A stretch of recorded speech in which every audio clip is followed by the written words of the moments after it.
د کہانی په شروعات کې مونږ یو ماشوم وینو چې یو سړی لا یو ماشين ورکوي او هغه په خپل لاس باندې ږدي چې پکې 15 انسي وړي او هغه ماشوم په خوشاله باندې روان شي. په اصل کې پای ماشين کې 15 روپے نه بلکې 15 منټه ټیم وړي، ولې چې په دغه ځای کې د وخت په نسبت باندې سره زر هم ارزان وي. دغلته د هر یو سیس قیمت د پیسو په ځای باندې وخت وي. د دې سړی نوم ویل وي او د په منډه باندې د کار ځای ته ځي او بیا په وخت باندې ځان چې اخلي. په دې ځای کې چې چا سره هم وخت ختم شي نو دې مطلب وي مرګ. په دغه ځای کې د هر یو انسان عمر په 15 کال باندې ودرېږي او که چېرې هغه نوره زندگی غواړي نو هغه به یې ګټي، که د نوکرۍ په ذریعه که د غلا او که د جوارۍ. دغلته انسان نه بوډا کیږي او نه مخ چړېږي، خو د وخت مطلب وي زندگی. ویل پر راپاسېدو سره اول خپل لاس ګوري چې څومره وخت را سره پاتې دی، هغه سره 30 غنټې پاتې وي او د سره په کور کې یوه جینۍ هم اوسېږي چې په اصل کې دا د هغه مور وي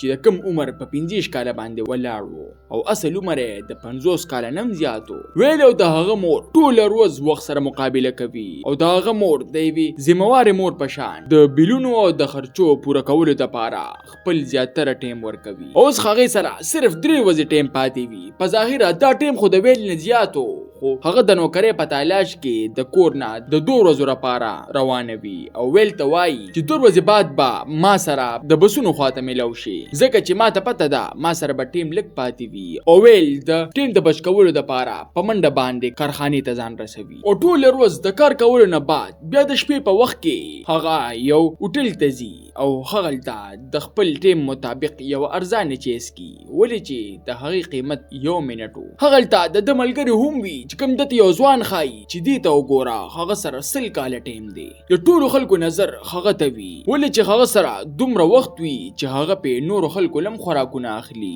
او هغه په خوشحالۍ باندې شربت سکي لګیا وي او بیا هغه وشي چې د سیاره ویل سره وه. د هغه په باره کې د وخت ډاکوانو ته پته ولګي او د پسې راځي او ټول خلک د دغه ځای نه وتښتي او بیا هغه ته وایي چې ځان ته یو ورځ ټیم پرېږده او باقي مونږ له راکړه. خو په دې کې ویل په ډېر بهادرۍ سره هغه په څه ناسته طریقې سره د دغه ځای نه روباسي او یو خوشي بلډینګ ته یې بوځي او ورته وایي چې ستا دماغ خراب دی چې سره د دومره وخته دلته راغلی، تا ته پته نشته چې دې علاقه کې د وخت کمې دی او که ته چا مړ کړی وي. او هغه ورته په جواب کې وایي چې ما ته پته ده خو زه باقي د دې زندګۍ نه تنګ شوی یم چې دا زما په دې دنیا باندې 15 د پاسه سلم کال روان دی او زه نور ژوند نه غواړم. او بیا دته یو داسې راز وایي چې د له خپلو ځمکو تښتي چې دا ټول نظام جوړ شوی هم د دې دپاره دی چې غریب باندې ټول عمر کار وکړی شي او مالدار همیشه په مزو کې وي. که چېرې غریبانان کار نه کوي نو بیا خو د هغوی کار خراب دی، نو ځکه یې ورله دا نظام جوړ کړی. په دې باندې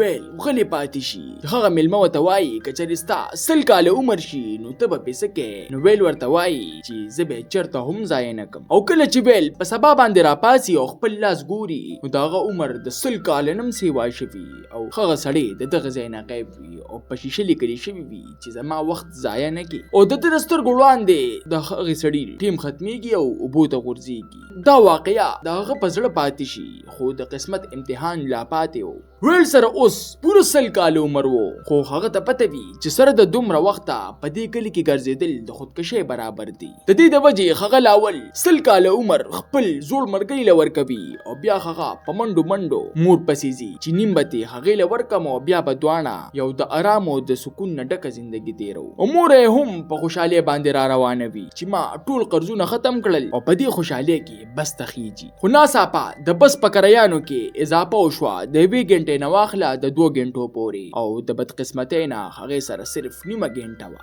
او هغه ډریور ته زارۍ کوي او په بس کې اعلان کوي چې په سټاپ باندې به زما زوی وي، هغه به تاسو له دري. خو څوک هم هغې سره مرسته نه کوي او هغه د بس نه کوزوي. مور یې پوهه وي که چېرې په نیمه غنټه کې مې ځان د زوی خواله ونه رسو نو مړه به شمه. د دې د وجې هغه پیاده په منډو را روان نشي. بل طرف ته زوی ګلدسته په لاس د مور انتظار کوي او په دې کې بس هم راځي چې په هغه کې مور نه وي. دا هغه هڅه شک پیدا شي او مور پسې را روان شي او څنګه چې دوانه یو بل سره د ملاوېدو واله وي بالکل هم په دغه ځای کې د مور وخت ختم شي او مور د وړاندې مړه شي. په دې سره د هغه زړه مات شي او هغه مور ته چغې وهي. بل خوا پولیس ته هم د هغې ململاش ملو شي او ویل اوس په صدمه کې وي چې وخت خو را سره شته خو د استعمالولو والا د ټولو نه خاص کس لاړه. هغه په غم کې وي او غصه هم وي چې چا هم دا قانون جوړ کړي نو زه به ولا دا ختموم. او کله چې پولیس په دغه کیس کې مزید تفتیش کوي نو د ویل نوم پکې مخې ته راځي ولې چې په آخري ځل د پل خواته هغه لیدلی شوی وو. اوس هغه صرف د پولیس نه تښتېده نه بلکې د هغه نظام خلاف چا چې د مور مړه کړې وه د جنګېدلو دپاره د ښار طرف ته مخه کوي چې هغلته تلل دومره اسان نو د هغه ځای کرئ 3 کاله وي. ډېر ورته وایي چې مشره دا دومره ډېر وخت ته اولنی کس چې زه د دې ځای نه ښار ته پوځم. هغلته په رسېدو باندې ویل هغلته ګوري چې هر خواته ونې بوټي پخې ابادۍ او صفۍ او هر یو کس په مزه مزه باندې خپل کار پسې روان وي ولې چې د دغه ځای خلکو ته د وخت کمی نه و. هر یو کس د وخت نه مالامال و خو د ویل عادتونه د هغه ځای د خلکو نه بدل وي. هغه منډه وهي ولې چې هغه ته د سکند قدر معلوم وي. د هغه د عادتونو ته د یوې جینۍ پام کیږي چې د هغې نوم سیا وي چې کومه د عربو کلونو مالکه وه. بیا ویل په یو ګران هوټل کې شپه کوي او د سهار د ناشتې په وخت کې هغه ته هغه سیا نومي جینۍ ملاویږي چې هغه په دې هوټل کې کار کوي او ویل ولا پورا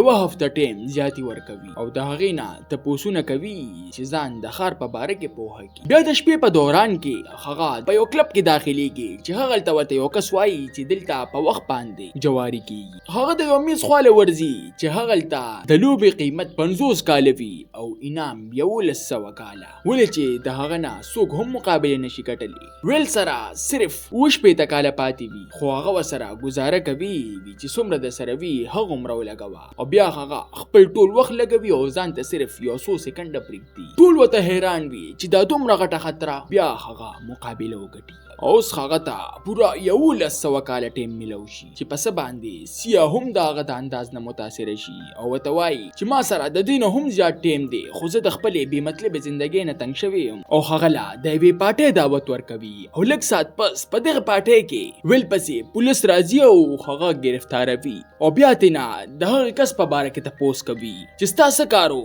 چې هغه له د پناه ورکوله او تا سره چې دا کم وخت دی دا غیر قانوني دی او بیا د هغه نه ټول ټیم واپس اخلي او صرف 1 غنټه وته پرېږدي. خو ویل تینا په جګړه باندې ځان را خلاصوي او را تښتي او هغلته په سیا باندې تمانچه ایږدي چې خواله را نشي او بیا دواړه په ګاډي کې کینی او پولیس ورپسې هم لګېدلي او هغه ځان د ټرک نه بچ کی او پولیس ورلا په ډغره ورولي. اوس هغوی ته لګي چې خطر ختمه شوه خو ډاکوان وته په سړک د مخکې نه میخونه ایږدلي او د هغوی ګاډي اډیږي او بیا ډاکوان راشي او د سیا نه ټول وخت اخلي صرف ته 1 غنټه پرېږدي. بیا هغوی په منډه باندې د یو کور نه مدد غواړي چې یوه ښځه ورته وایي چې زه خو پخپله په نن سبا کې مړه کېدو والی یم. بیا هغوی د یو بدماش خواله ځي چې هغه ولا څه ناڅه ټیم ورکړي. اوس هغوی فیصله وکړي چې موږ بس د پولیس نه صرف ځان نه خلاصو بلکې دا ټول نظام به درهم برهم کوو. اوس د هغوی اولنی مقصد د سیا د پلار بینک وي چېرته چې په لکو غنټې محفوظه وي. خو ویل ورته وایي چې پلار د اول په رضا باندې پوهه کا چې دا ټول وخت په غریبانو باندې تقسیم کی چې د دې مصیبت نه خلاص شي او مالدار خلکو سره خو هسې هم په لکو کاله ژوندونه دي. او سیا پلار سره لګیا وي او پلار ورته انکار کوي او په دې کې هغه پولیس والا راځي او دا ځلې سیا ولي چې څنګه هغه د مړ کېدو واله وي نو ویل ولا خپل ټول ټیم ورکوي. بیا دوی په ګاډي کې د دغه ځای نه ځان وباسي چې سیا ورته وایي چکر وخو. بیا هغوی ته په لاره کې تیل ختم شي چې دوی د یو ښځې نه ګاډي اخلي او خپل ګاډي ورته پرېږدي او په چکر وځي چې هغلته ویل ورته وایي که چېرې ته په رښتیا باندې انقلاب راوستل غواړې نو اول به دې د پلار د بینک نه شروع اچول غواړي. په بینک کې یوه ښځه د وخت قرض غواړي چې په دې کې یو ټرک د بینک شیشې ماتوي او رادن نشي چې په هغه کې سیا او ویل وي او د بانک د خزانې نه د وخت د ماشینانو نه بیګونه ډکول شروع کی چې کم پاتې شي نو بار خلکو ته اعلان وکي چې راشه د باقی تاسو واسه واخلې او په بانک کې راشي او زر هر یو کس یو ماشین اخلي چې څوک په ځان له عمر زیاتوي او څوک په بیمارو بچو له علاج کوي او د دوی په فلمي انداز کې د غلا دا منظر په ټي وي باندې چلیږي او د هر یو کس په خله باندې صرف د ویل او د سیانو وي چې دې سره پولیس نور هم زور لګوي او ډیر زر د دوی پته معلوموي او د دوی په کور باندې چاپه وخی چې غوي پکړکې باندې را دانګي او په منډو کې بس تخیجي او یو ځل بیا پولیس شاده پریک دی او بچ هغوی سره د وخت کمی نه و د دې د وجې هغوی په یو ټل کې پناه اخلي او بیا دغلته ورپسې ډاکوان راشي او په زور د خپل مشر مخې ته کېنوي چې هغه تینا وخت اخلي او څنګه چې ویل سره اخري وخت پاتې شي نو دې په لاس د پاسه کوي او د هغه نه غشته وخت هم را واپس کوي او څنګه چې د هغوی کسان سکول والوي هغه هغوی نه تمانچه اخلي او دوانه مړه کوي خو هغوی دغلته هم نه ودرېږي او سیا پلار ترین کوي چې زبا صرف ستاسو مخې ته گرفتاری ورکوم او څنګه چې پلار سره ملاویږي نو د هغه کسان په سیا باندې تمانچه ایږدي او په دې کې ویل راځي او هغه ولا په پلار باندې تمانچه ایږدي